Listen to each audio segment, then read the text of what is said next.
Now to the extraordinary news, new evidence that the potential to bring down Prince Andrew is very real if it's proven to be true.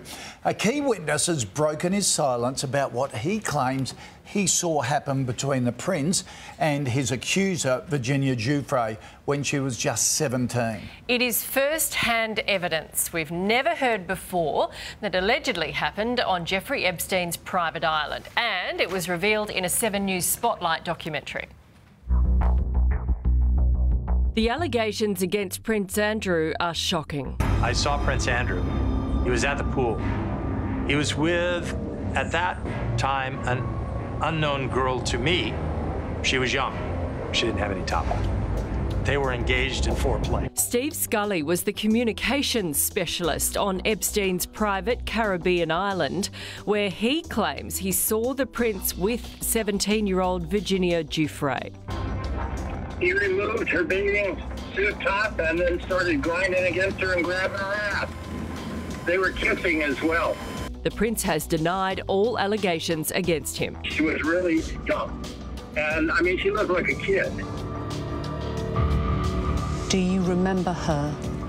No. I have no recollection of ever meeting her. Christina Oxenberg also features in the documentary, a cousin of Prince Andrew and insider who says she believes Giuffre's claims of being sexually abused by the Duke.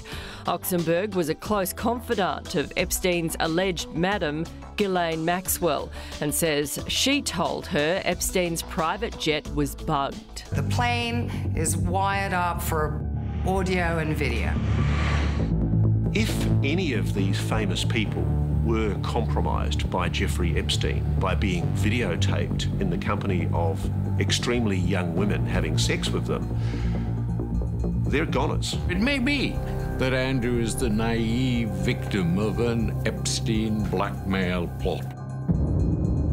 But his connection with Epstein is really extraordinary, and more will come out because the security service were with him all the time. Well, Sunrise Royal editor Rob Jobson joins us now. Jobbo, Steve Scully says he's prepared to appear in court and answer questions. How significant are his claims? Well, if proven to be true, they're huge. I mean, the reality is, of course, Prince Andrew has always said that he has no recollection of meeting this girl, even though there's a photograph of the two of them together. But you know, you can forget one photograph, but if there's been what the detail that all this guy is saying is true, it's devastating. But of course, you know, he says he's prepared to give evidence in court, but what court's that going to be?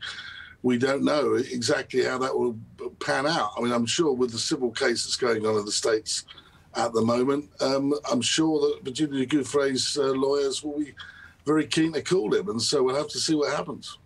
Yeah, and if everything was wired, someone knows where those tapes are, don't they? That's another big question. And Gele Maxwell's due to appear in court in 2 weeks. What do you expect to happen there? Well, Gele Maxwell is the key to all of this because, I mean, she's the one person alive, apart from Epstein, of course, whose death was mysterious to say the least, who's got all the names and places. So I think that we're going to have to wait and see what she has to say.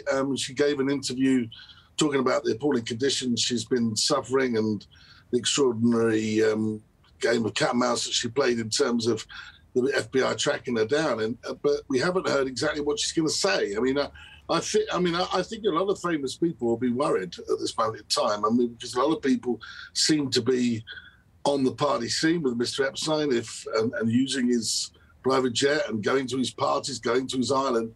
And it does seem that she will be the key to all of this. Absolutely.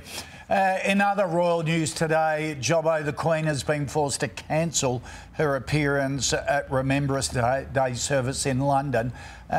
What's the latest on her health? This day for her is sacrosanct, isn't it? So it's a big deal she didn't turn up. Yeah, because it is a big deal she didn't turn up. We were very much expecting her to be on the balcony of the Foreign Office today. That place was taken by the Duke of Kent and Princess Alexandra. She was at home. We're told that she watched the service at home. Prince Charles laid the wreath, as he has done for the last few years, on behalf of the nation. But the reality is this is becoming now the fourth or so occasion that she's had to pull out of an event. They're saying that she's very disappointed about it, but the truth is it's a sprained back this time. But, you know, this does seem that there's been a series of problems with the Queen's health, and Prince of Wales is just about to fly to Jordan, where I am at the moment, on effectively a state visit, before going on to Egypt for another state visit representing the Queen. So he seems to be taking most of the heavy lifting, but it's a question of how long this can really go on for, you know, because the Queen clearly, she's got the 70th anniversary of her reign next year. But, you know, nobody wants her to go on indefinitely. She will as Queen, but in terms of doing the workload at 95 years old, if it's really too much for her. Yeah, exactly. OK, our thoughts are certainly with her. Jobbo, thank you very much for your time today. Pleasure.